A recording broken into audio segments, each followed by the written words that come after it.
नमस्कार, डेली 24 भारत देख रहे हैं आप। मैं हूं आपके साथ साहिल धुलिया। बुलेटिन की शुरुआत करेंगे। पेपर लीक और छात्रों के विरोध प्रदर्शन के बीच बुधवार को संसद भवन में प्रधानमंत्री नरेंद्र मोदी और एनसीपी प्रमुख शरद पवार की मुलाकात ने राजनीतिक गलियारों में हलचल बढ़ा दी है। इस दौरान पीएम मोदी और शरद पवार के बीच गर्मजोशी दिखाई दी, जहां प्रधानमंत्री को पवार का हाथ थामे देखा गया। हालांकि दोनों नेताओं के बीच हुई बातचीत का आधिकारिक विवरण अभी सामने नहीं आया है। ये मुलाकात ऐसे समय में हुई है जब एक दिन पहले ही शरद पवार और उनकी बेटी सुप्रिया सुले जंतर मंतर पर छात्रों के प्रदर्शन में शामिल हुए थे। उन्होंने प्रदर्शनकारियों से मुलाकात कर उनकी मांगों का समर्थन किया था और छात्रों पर हुए पुलिस बल प्रयोग की आलोचना की थी। तो शरद पवार ने कहा था कि उनकी पार्टी छात्रों के साथ मजबूती से खड़ी है और संसद में भी इस मुद्दे को उठाया जाएगा। उन्होंने पेपर लीक मामले में जवाबदेही तय करने और छात्रों को न्याय दिलाने की मांग दोहराई थी। जंतर मंतर पर पहुंचे विपक्षी नेताओं ने आम आदमी पार्टी और अन्य दलों के नेता भी शामिल थे। प्रदर्शनकारियों ने पेपर लीक, शिक्षा व्यवस्था में सुधार और छात्रों से जुड़े मुद्दों को लेकर सरकार के खिलाफ आवाज उठाई। संसद सत्र के दौरान हुई मोदी पवार मुलाकात के बाद राजनीतिक चर्चाएं तेज हो गई हैं। हालांकि नेताओं की ओर से इस बैठक को लेकर कोई राजनीतिक संकेत नहीं दिया गया है। अब सभी की नजर इस बात पर टिकी है कि ये मुलाकात केवल औपचारिक थी या इसके पीछे कोई बड़ी राजनीतिक चर्चा हुई। वहीं लोकसभा में नेता प्रतिपक्ष राहुल गांधी ने नीट परीक्षा और पेपर लीक मामले को लेकर केंद्र सरकार पर तीखा हमला बोला। उन्होंने सदन में छात्रों के मुद्दे उठाते हुए सरकार के सामने 3 प्रमुख मांगे रखी। राहुल गांधी ने सबसे पहले शिक्षा मंत्री धर्मेंद्र प्रधान को पद से हटाने की मांग की। राहुल गांधी ने कहा कि छात्रों के साथ हुई कथित सख्ती और कार्रवाई के लिए जिम्मेदार लोगों के खिलाफ कड़ी कार्रवाई होनी चाहिए। साथ ही उन्होंने प्रधानमंत्री नरेंद्र मोदी से भी इस मामले पर खेद जताने की मांग की। राहुल गांधी ने कहा कि नीट परीक्षा से जुड़े विवाद ने लाखों छात्रों के भविष्य को प्रभावित किया है। उन्होंने आरोप लगाया कि पिछले 10 वर्षों में देश में 152 पेपर लीक की घटनाएं हुई हैं। राहुल गांधी ने कहा कि ये केवल परीक्षा व्यवस्था की समस्या नहीं है, बल्कि युवाओं के भविष्य और मेहनत से जुड़ा गंभीर विषय है। लोकसभा में बोलते हुए राहुल गांधी ने सवाल उठाया कि शांतिपूर्ण प्रदर्शन कर रहे छात्रों पर कार्रवाई क्यों की गई। उन्होंने कहा कि छात्र अपराधी नहीं थे, बल्कि अपनी मांगों को लेकर आवाज उठा रहे थे। उन्होंने पेपर लीक को लेकर सरकार से जवाबदेही तय करने की मांग की। वहीं सरकार की ओर से कहा गया है कि वो नीट और पेपर लीक जैसे मुद्दों पर चर्चा के लिए तैयार है। सरकार ने दोषियों के खिलाफ कार्रवाई का भरोसा दिया है। नीट विवाद को लेकर संसद में सत्ता पक्ष और विपक्ष के बीच आरोप प्रत्यारोप जारी है और ये मुद्दा मॉनसून सत्र में प्रमुख राजनीतिक मुद्दा बना हुआ है। The thing that is very clear to everybody is that our education system, which was known to be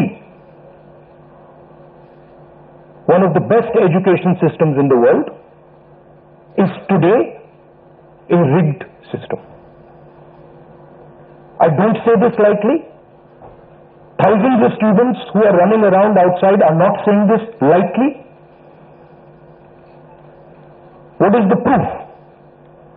It's a superficial proof because we don't actually know the exact number.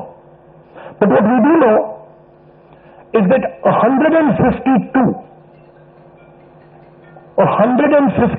paper leaks have taken place over the last decade. If you do the math,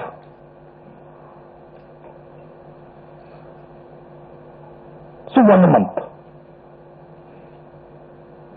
month approximately. Every month, lakhs of students are told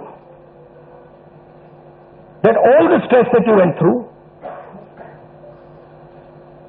you're going to have to go through again. और इसी खबर पर ज्यादा चर्चा के लिए हमारे managing editor Ramesh Thakur ji हमारे साथ जुड़ गए हैं। रमेश जी, पेपर लीक मामले को लेकर जिस तरीके की चीजें निकलकर सामने आ रही हैं, एक तरफ विपक्ष लगातार सरकार पर हमलावर है, तो दूसरी तरफ सरकार ने भी इस पूरे मामले पर चर्चा करने के लिए हामी भर दी है। लेकिन वहीं आज राहुल गांधी ने एक प्रेस कॉन्फ्रेंस की और उसमें 3 शर्तें यहाँ पर राहुल गांधी ने रखी है, 3 मांग यहाँ पर उन्होंने उठाई, जिसमें उन्होंने कहा कि प्रधानमंत्री नरेंद्र मोदी खेद व्यक्त करें, छात्रों पर जिस तरीके की सख्ती हुई है उसके खिलाफ जो भी लोग हैं उनके खिलाफ कार्रवाई हो, और साथ ही साथ उन्होंने ये भी कहा है कि जो ये पूरा प्रकरण हुआ है उसको लेकर प्रधानमंत्री नरेंद्र मोदी को मुखर होना चाहिए। धर्मेंद्र प्रधान के इस्तीफे की मांग भी लगातार वो करते हुए नजर आ रहे हैं। कैसे देख रहे हैं आप इस पूरे विवाद को? देखिए साहिल, जो मांगे हैं कमोबेश यही मांगे कॉकरोच पार्टी के लोग कर रहे हैं सोनम वांगचुक ने भी यही करा है, जितने भी लोग हैं यही कह रहे हैं कि प्रधानमंत्री को आगे आके हस्तक्षेप करना चाहिए और उनको शिक्षा मंत्री का इस्तीफा लेना चाहिए। और जो कल प्रोटेस्ट जो हुआ है उसमें जो चीजें हुई हैं और उसमें जो जितने भी लोग शामिल हैं उनको विधि सम्मत और कानून के द्वारा उनको कड़ी से कड़ी सजा मिलनी चाहिए। ये बात दोनों तरफ से एक जैसी लग रही है। अब बात यहाँ पे ये है, क्या राजनीतिक बातें सबसे ज्यादा मानी जाएंगी या फिर जो प्रोटेस्टर जो बोल रहे थे, सोनम जी बोल रहे थे या दीप के ये बोल रहे थे, क्या उनकी बात मानी जाएंगी? क्योंकि दोनों चीजों में मुझे लग रहा है यहाँ पे चीजें क्रैश कर रही हैं। अब राहुल गांधी, जाहिर सी बात है उनके मुख से कोई चीजें निकलेंगी या फिर कोई प्रेस कॉन्फ्रेंस या किसी तरीके से अगर बात करेंगे तो वो कहा जाएगा वो राजनीति कर रहे हैं, और जाहिर सी बात है राजनीति होने लगी है इस पूरे मुद्दे में। क्योंकि ये जो 20-22 दिन से जो भूख हड़ताल पर ये चीजें चल रही थी उसके बाद ये लग रहा था बहुत निष्पक्ष ये मूवमेंट आगे बढ़ रहा है और 100% बच्चों के हितों के बारे में एक सोचा जा रहा है और नीट परीक्षा में पारदर्शिता जो आनी चाहिए वो लाने की कोशिश की जा रही थी। और जिस तरीके से पेपर के लीकेज हो रहे हैं, अब तक 120 पेपर विभिन्न परीक्षाओं के हो चुके हैं, तो उनमें सुधार होना चाहिए, उनको व्यवस्थाओं को रिफॉर्म करना चाहिए। उसके लिए पहली शर्त ये थी धर्मेंद्र प्रधान का इस्तीफा होना चाहिए। यहाँ तक तो ठीक था। अब ये मामला, ये जो मुद्दा है पूरा, वो राजनीतिक लोगों ने ले लिया।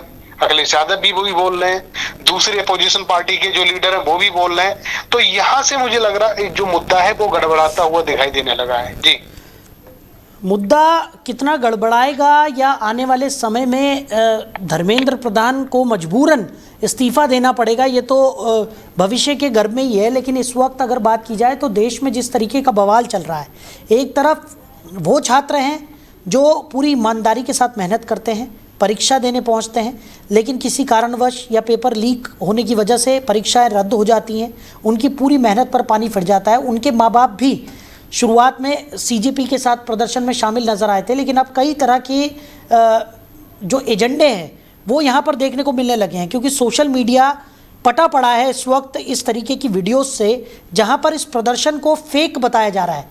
यानी कि कहा जा रहा है कि ये प्रदर्शन कुछ और नहीं है, सिर्फ और सिर्फ एक तरह से अपने आप को स्टैब्लिश करने के लिए सीजेपी ने ये प्रदर्शन शुरू किया और अब वो इसे संभाल नहीं पा रहे हैं। इससे कितना वाकिफ रखते हैं आप? नहीं, बिल्कुल आपने तथ्यात्मक रूप से बिल्कुल सही शब्द कहे हैं। क्योंकि साहिल, होता क्या है, जब कोई मूवमेंट होता है और उस मूवमेंट में बिल्कुल अननोन चेहरा जब जुड़ता है तो जाहिर सी बात है उनके अंदर कुछ ना कुछ ऐसी एक्सपेक्टेशन रहती हैं, आकांक्षाएं रहती हैं जो राजनीतिक तौर पे ऐसा लगता है कि ये राजनीति का हिस्सा बनना चाहते हैं। और मैं 100% इस बात को कहूंगा कि इस आंदोलन से जुड़े हुए कुछ लोग भी उनके अंदर, जो हमने अन्ना आंदोलन के समय जब देखा था, उस मंच पे जब आप चेहरों को याद करो, चाहे किरण बेदी हो और मनीष सिसोदिया हो, अरविंद केजरीवाल हो या वगैरह वगैरह जितने भी लोग थे उनके साथ पे, उनकी इच्छाएं क्या थी कि इस आंदोलन के जरिए हम लोग राजनीति में जाएंगे, और चले गए।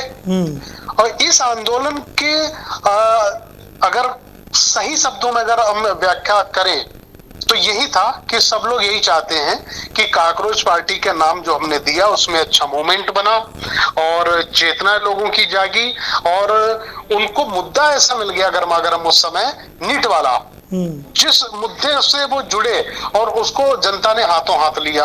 क्योंकि होता क्या है, हम लोग बड़ा सेंटिमेंट लोग हैं भारतीय। अगर छात्रों से जुड़ा हुआ कोई मुद्दा हो या महिलाओं से जुड़ा हुआ कोई मुद्दा हो तो उससे जन समूह एकदम जुड़ जाता है। और फिर वो लोग ये नहीं देखते हैं कि सामने वाला जो हमारी आवाज उठा रहा है वो राजनीतिक है या नहीं है, या फिर राजनीतिक तौर पे वो राजनीति में घुसना चाह रहा है। तो ये सब चीजों को लेके या बिल्कुल कह सकते हो आरोप भी नहीं है, ये पूरी तरीके से सिद्ध होने वाली बात है कि काकरोच मूवमेंट से जुड़े हुए लोग, जो हम लोग जंतर मंतर पर मंच पे पूरा एक घेरा देख रहे थे, वो सारे के सारे यही आकांक्षी लोग थे कि हमें भी राजनीति में जगह मिले। जी बिल्कुल। और कहीं ना कहीं ये जो प्रोटेस्ट है अब उसका दो तरह से उसको देखा जा रहा है। एक तरफ जो इस प्रदर्शन का समर्थन कर रहे हैं और दूसरी तरफ वो लोग भी हैं जो इस प्रदर्शन को सिर्फ और सिर्फ एक प्रोपेगेंडा करार देते हुए नज़र आ रहे हैं। क्योंकि अगर अभिजीत दीपके की अगर हम बात करें तो जिस तरीके से, जिस गर्मजोशी के साथ इस प्रदर्शन की शुरुआत उन्होंने की थी, अब उनका जोश भी धीरे धीरे ठंडा होता हुआ नज़र आ रहा है। या फिर यूँ कहे कि सोशल मीडिया पर कई तरह की वीडियोस ऐसी वायरल हो गई हैं जिसके बाद अब उन पर पूरी तरह से भरोसा कर पाना भी देश की जनता के लिए काफ़ी मुश्किल यहाँ पर नज़र आ रहा है। क्योंकि कई ऐसे लोग वहाँ पर पहुँचे हैं, कई बुद्धिजीवी वहाँ पर पहुँचे जिन्होंने उनसे बातचीत की, जिन्होंने उनसे चीज़ें समझने की कोशिश की कि आखिर वो चाहते क्या हैं इस प्रोटेस्ट के माध्यम से, लेकिन वो ठीक तरीके से कुछ एक्सप्लेन नहीं कर पा रहे हैं। शायद यही वजह है कि इस प्रदर्शन को लेकर मिलीजुली प्रतिक्रियाएं अब देखने को मिलने लगी हैं।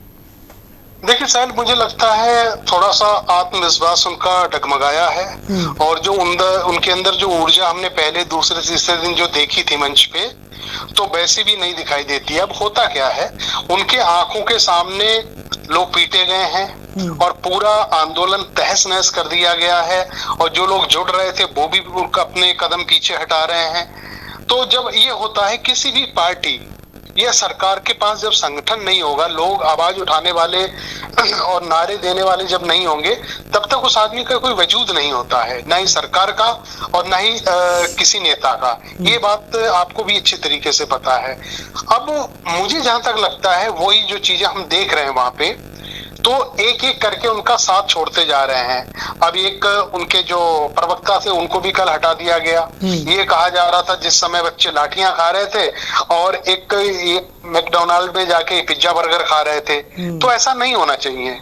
जब आप किसी चीज को लीड करते हो, नेतृत्व जब करते हो, तो उसमें लाठियां आपको भी खानी पड़ेंगी, गालियां भी आपको खानी पड़ेंगी। अगर आप गले में माला भी अगर कोई पहना रहा है तो स्वीकार दोनों चीजें होनी चाहिए, पॉजिटिव भी नेगेटिव भी। अब मुझे लगता है जब नेगेटिविटी जब चीजें आ जाती हैं तो आप अपने कदम पीछे हटा लेते हो, तो ऐसा नहीं होना चाहिए। तो इन सब चीजों को जब लोगों ने एनालिसिस करा कि यार जो हम समझ रहे थे कॉकरोचों के अंदर, वो तो वैसी बात दिखी नहीं, क्योंकि इनके अंदर तो वो चीजें रही नहीं। और दूसरा पहलू ये है, यहाँ पे हुकूमती जो डर है वो भी इनके दिलो दिमाग में अच्छी तरीके से बैठ गया है। देखिए आज की जो हुकूमत है, इसको अगर 2014 से पहले की अगर जोड़ो कि जब कोई मूवमेंट या आंदोलन होता था तो उसका मनोहार किया जाता था, लोग आते थे, नेता आते थे और उनको जो उनका अनशन तुड़वाते थे, उनकी बात मानते थे।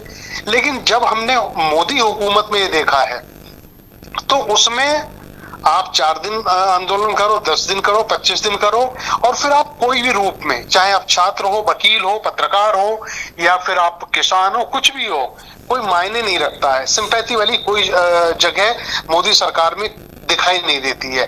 तो इससे भी मुझे लगता है धीरे धीरे धैर्य जवाब देने लगता है। तो ये सब चीजों को अगर आप सही से एनालिसिस करो तो कॉकरोच से जुड़े हुए जो लोग हैं, इनका बैकग्राउंड कोई ऐसा तो है नहीं भाई कोई एक बड़े सफेद पोस्ट के घर से निकले हों, उनके घर में IAS PCS सामान्य लोग हैं, नौकरी चाकरी के लिए कोई अमेरिका काम कर रहा था, कोई कहीं काम कर रहा था। हाँ, उनको एक अच्छा मूवमेंट मिला और बड़े बड़े लोगों का साथ मिला, अब वो धीरे धीरे हट गए, तो उनका भी जोश मुझे लगता है खत्म हो गया। जी। और अब कई तरह के नैरेटिव भी यहाँ पर इस प्रदर्शन को लेकर सामने आने लगे हैं और जब से कांग्रेस की एंट्री हुई है तब से भी सड़क से लेकर अब संसद तक ये मुद्दा उठता हुआ नजर आ रहा है। बहरहाल आने वाले समय में क्या कुछ निकल कर सामने आता है, इस पर भी हमारी नज़र बनी रहेगी। फिलहाल रमेश जी हमारे साथ जुड़ने के लिए और इस तमाम चर्चा के लिए आपका बहुत शुक्रिया। तो राहुल गांधी ने प्रेस कॉन्फ्रेंस के माध्यम से सरकार को घेरने की पुरजोर कोशिश यहाँ पर की है। धर्मेंद्र प्रधान का इस्तीफा उन्होंने मांगा, साथ ही साथ प्रधानमंत्री नरेंद्र मोदी से भी माफ़ी मांगने की अपील करते हुए राहुल गांधी इस प्रेस कॉन्फ्रेंस में नजर आए। उन्होंने कहा कि जिन बच्चों के साथ, जिन छात्रों के साथ ये बर्बरता हुई है और जो लोग इसके पीछे जिम्मेदार हैं, उनके खिलाफ कड़ी से कड़ी कार्रवाई होनी चाहिए। तो ये 3 शर्तें राहुल गांधी ने अपनी प्रेस कॉन्फ्रेंस के माध्यम से सामने रखी। वहीं पटना, जयपुर और भोपाल समेत देश के कई शहरों में कांग्रेस के खिलाफ बीजेपी के प्रदर्शन के दौरान राजनीतिक माहौल गर्मा गया। बिहार की राजधानी पटना में विरोध प्रदर्शन के बीच कांग्रेस और बीजेपी कार्यकर्ताओं के आमने सामने आने से स्थिति तनावपूर्ण हो गई। दोनों पक्षों के बीच पहले तीखी नारेबाजी हुई, जिसके बाद पत्थरबाजी शुरू हो गई। अचानक हुए हंगामे से मौके पर अफरा तफरी मच गई। हालात बिगड़ते देख पुलिस ने तुरंत मोर्चा संभाला और दोनों पक्षों को अलग कर स्थिति पर काबू पाया। जयपुर में भी बीजेपी कार्यकर्ताओं ने कांग्रेस के खिलाफ प्रदर्शन किया। प्रदर्शन के दौरान पुलिस ने बैरिकेडिंग कर जुलूस को रोकने की कोशिश की, जिससे कार्यकर्ताओं और पुलिस के बीच धक्का मुक्की हो गई। हालांकि समय रहते पुलिस ने स्थिति को नियंत्रित कर लिया और किसी बड़ी घटना को टाल दिया। वहीं भोपाल में भी कांग्रेस और बीजेपी कार्यकर्ताओं के बीच तीखी नोकझोंक देखने को मिली। दोनों दलों ने एक दूसरे पर माहौल बिगाड़ने और उकसावे की राजनीति करने के आरोप लगाए। सुरक्षा व्यवस्था बनाए रखने के लिए पुलिस बल की अतिरिक्त तैनाती की गई और संवेदनशील इलाकों में निगरानी बढ़ा दी गई। इन घटनाओं के बाद राजनीतिक बयानबाजी भी तेज हो गई है। कांग्रेस ने आरोप लगाया है कि बीजेपी ने प्रदर्शन को जानबूझकर हिंसक बनाने की कोशिश की, जबकि बीजेपी ने कांग्रेस कार्यकर्ताओं पर पहले उग्र होने का आरोप लगाया। पुलिस ने पूरे घटनाक्रम की जांच शुरू कर दी है और वीडियो फुटेज के आधार पर उपद्रवियों की पहचान की जा रही है। तीनों शहरों में फिलहाल स्थिति नियंत्रण में बताई जा रही है। वहीं लोकसभा में नीट पेपर लीक के मुद्दे को लेकर विपक्ष ने जोरदार हंगामा किया, जिसके चलते सदन की कार्रवाई प्रभावित हुई। विपक्ष लगातार नारेबाजी करते हुए सरकार से इस मामले पर तत्काल चर्चा की मांग करता रहा। हंगामे के बीच केंद्रीय संसदीय कार्य मंत्री किरण रिजिजू ने विपक्ष से अपील की कि वो संसदीय परंपराओं का पालन करे और चर्चा के जरिए अपनी बात रखे। उन्होंने कहा कि सरकार हर महत्वपूर्ण विषय पर उनके रवैये पर सवाल उठाते हुए उन्होंने कहा कि सदन में बाधा डालना उचित नहीं है। रिजिजू ने कहा कि सरकार पहले दिन से ही नीट परीक्षा, पेपर लीक जैसे गंभीर मुद्दों पर चर्चा के लिए तैयार है। उन्होंने कहा कि जब विपक्ष अपनी मांग रखता है तो सरकार उसका जवाब देने के लिए तैयार रहती है, लेकिन विपक्ष को भी सरकार का पक्ष सुनना चाहिए। उन्होंने कहा कि मांग करने के बाद चर्चा से पीछे हटना यह दिखाता है कि विपक्ष वास्तव में बहस नहीं चाहता। केंद्रीय मंत्री ने सदन के माध्यम से विपक्ष से अपील की कि वो संसदीय परंपराओं का पालन करे और चर्चा के जरिए अपनी बात रखे। उन्होंने कहा कि सरकार हर महत्वपूर्ण विषय पर जवाब देने के लिए तैयार है और सदन को सुचारू रूप से चलाना सभी की जिम्मेदारी है। वहीं विपक्ष का कहना है कि नीट पेपर लीक मामले में छात्रों के भविष्य से जुड़ा गंभीर सवाल जो खड़े हो रहे हैं और सरकार को इस पर जवाब देना चाहिए। विपक्षी सांसदों ने मामले की विस्तृत चर्चा और जवाबदेही की मांग की। हंगामे के कारण सदन की कार्रवाई कई बार बाधित हुई। अब नजर इस बात पर है कि आने वाले दिनों में सरकार और विपक्ष के बीच सहमति बनती है या संसद में गतिरोध जारी रहता है। सर, जब ऑपोजिशन पार्टी ने कुछ मांग किया है, हम उसको रेस्पॉन्ड करना चाहते हैं तो उसको सुनना चाहिए। आपने कुछ डिमांड किया है फिर सुनेंगे नहीं, इसका मतलब आप चर्चा नहीं चाहते हैं। मैं उपसभापति महोदय, मैं इस सदन में आपके माध्यम से सरकार का पक्ष रखना चाहता हूं कि पहले दिन से ये मानसून सत्र का शुरू से सरकार ने कहा है कि महत्वपूर्ण मुद्दे जो भी है और नीट एग्जाम पेपर लीक को लेकर के हम चर्चा के लिए शुरू से तैयार हैं। अभी भी हम तैयार हैं। हमने कांग्रेस के नेताओं को बताया, बाकी पार्टी के नेताओं को भी कहा है कि सरकार चर्चा के लिए तैयार है, लेकिन चर्चा कैसे हो इसका एक निर्णय चेयरमैनशिप का अध्यक्षता में सबसे मिलकर के बात करके हम तय कर सकते हैं। लेकिन अगर वो चर्चा नहीं कराने के लिए, व्यवधान डालने के लिए बहाना बनाते हैं और वो कंडीशन लगाते हैं, ये तो ठीक बात नहीं है। हमारा सरकार हमारे युवाओं का भविष्य के लिए, हमारे छात्रों का भविष्य के लिए नीट एग्जाम और संबंधित मामले को लेकर के पूर्ण रूप से चर्चा के लिए तैयार है। और सरकार ने जो जो कदम उठाया है, एक एक करके ये कदम भी देश के लोगों के सामने में जानकारी रखना। सर, जब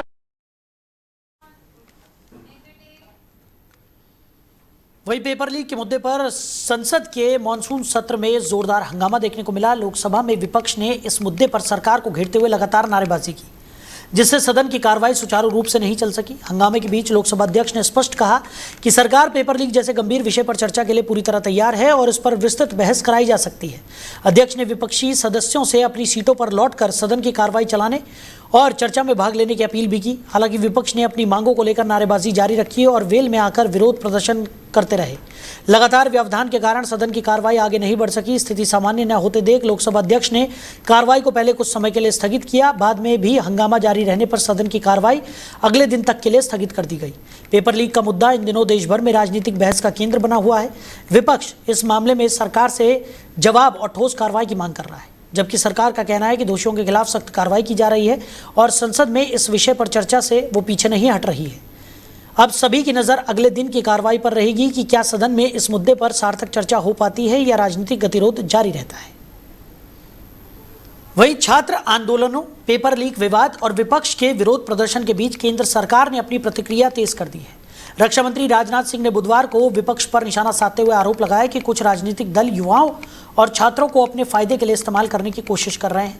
राजनाथ सिंह ने कहा कि देश के छात्रों और युवाओं की चिंताओं को सुनना सरकार की जिम्मेदारी है। उन्होंने दावा किया कि प्रधानमंत्री नरेंद्र मोदी के नेतृत्व वाली सरकार छात्र समुदाय विपक्ष पर आरोप लगाया कि वो संसद में चर्चा करने के बजाय सड़कों पर मुद्दों को उठाकर माहौल बनाने की कोशिश कर रहा है। उन्होंने कहा कि लोकतंत्र में हर की समस्याओं और उनकी उम्मीदों को लेकर पूरी तरह सरकार संवेदनशील है। उन्होंने कहा कि किसी भी छात्र के साथ अन्याय नहीं होने दिया जाएगा।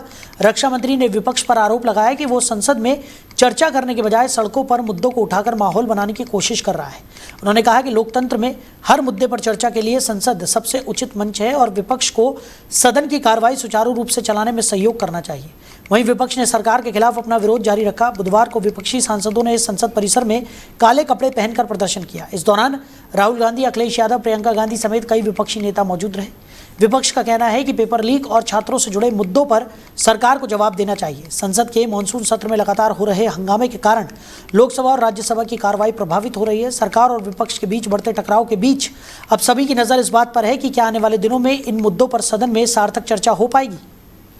वहीं सोनम वांगचुक के जारी अनशन के बीच अभिजीत दीपके ने उनसे अनशन खत्म करने की अपील की है। उन्होंने कहा कि वांगचुक की मांगों और मुद्दों को लेकर आंदोलन आगे भी जारी रहेगा, लेकिन स्वास्थ्य को देखते हुए अनशन खत्म करना जरूरी है। अभिजीत दीपके ने कहा कि आंदोलन का उद्देश्य सरकार तक लोगों की आवाज़ पहुंचाना है और इसके लिए लोकतांत्रिक तरीके से संघर्ष जारी रखा जाएगा। उन्होंने कहा कि सोनम वांगचुक लंबे समय से जनहित से जुड़े मुद्दों को लेकर आवाज़ उठा रहे हैं और उनका स्वास्थ्य सभी समर्थकों के लिए चिंता का विषय है। उन्होंने अपील की कि अनशन खत्म करने के बाद भी आंदोलन को मजबूत तरीके से आगे बढ़ाया जा सकता है। उन्होंने कहा कि मांगों को लेकर सरकार के साथ संवाद और बातचीत का रास्ता खुला रहना चाहिए। वहीं सोनम वांगचुक के समर्थन में कई लोग और संगठन लगातार आवाज़ उठा रहे हैं। प्रदर्शनकारियों का कहना है कि उनकी मांगों पर सरकार को गंभीरता से विचार करना चाहिए और जल्द समाधान निकालना चाहिए। इस बीच राजनीतिक माहौल भी गर्म हुआ है और विपक्षी दलों ने छात्रों और सामाजिक मुद्दों को लेकर सरकार पर निशाना साधा है, जबकि सरकार का कहना है कि सभी समस्याओं का समाधान बातचीत और संवैधानिक प्रक्रिया के जरिए किया जा सकता है। अब सभी की नज़र इस बात पर है कि सोनम वांगचुक अनशन को लेकर क्या फैसला लेते हैं और सरकार की ओर से आगे क्या कदम उठाए जाते हैं। आज सोनम सर की हंगर स्ट्राइक का 25वां दिन है। 25 दिन विदाउट फूड, तो उनकी जिंदगी को बहुत बड़ा खतरा है। मैं नहीं चाहता सोनम सर को कुछ हो जाए, इसलिए मैं सोनम सर से रिक्वेस्ट करता हूँ वो अपना हंगर स्ट्राइक तोड़ दे और हम इस प्रोटेस्ट को जारी रखेंगे। मेरा ये एश्योरेंस है कि सोनम सर अपना हंगर स्ट्राइक अगर तोड़ भी देंगे उसके बाद भी हम अपना प्रोटेस्ट जारी रखेंगे और तब तक हम पीछे नहीं हटेंगे जब तक धर्मेंद्र प्रधान का इस्तीफा नहीं होता। और इसी के साथ मैं कहना चाहता हूँ कि हमारा जो प्रोटेस्ट है वो इसी तरह पीसफुली आगे बढ़ेगा। तो हमारे जितने भी सपोर्टर्स है, मेरी उनसे अपील है आप इसी तरह पीसफुली अपना प्रोटेस्ट जारी रखिए।